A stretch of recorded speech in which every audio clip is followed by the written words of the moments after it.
Industrial Mariupol has always had environmental problems.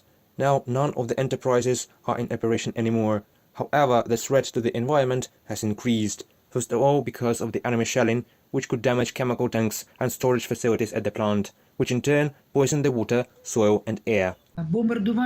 The bombing of such a powerful industrial center as Mariupol posed a significant threat to the environment from the first days. In Mariupol, there were dozens of enterprises with industrial waste and toxic substances. The total bombing and destruction of this city from the first days caused enormous damage to the environment.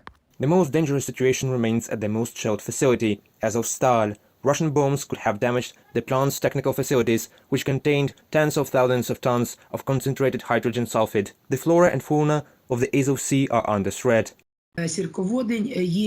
Hydrogen sulfide is an element that is generally incompatible with living conditions. If hydrogen sulfide, its compounds and other chemicals, which are also in this sump, got into the Sea of Azov, then of course a big damage for nature, the marine ecosystem and all living aquatic organisms is expected. The city, bombed by Russian troops, has practically returned to the Middle Ages. The central water supply is disrupted, access to clean drinking water is limited, the sewage system doesn't work, there is no electricity and gas.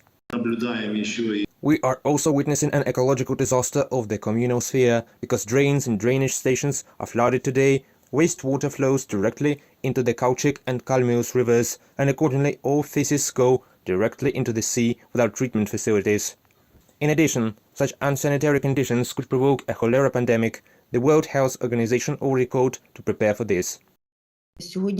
Today, thousands of corpses are decomposing under rubble in the city, and there is a catastrophic shortage of drinking water. A mere 4 degrees rise in temperature will lead to cholera and dysentery. The streets are simply swamped. Sewage water is mixed with drinking water. The sanitary situation will continue to deteriorate. The seriousness of the problem is also recognized in Russia itself. Rospotrebnadzor, Federal Service for Surveillance on Consumer Rights Protection and Human Well-being, ordered special measures to prevent cholera, diphtheria and dysentery in the regions bordering the Donetsk and Luhansk regions. They even began to take tests from Ukrainians taken to the Rostov region. At the same time, the self-proclaimed authorities in Mariupol completely ignore the growing threat.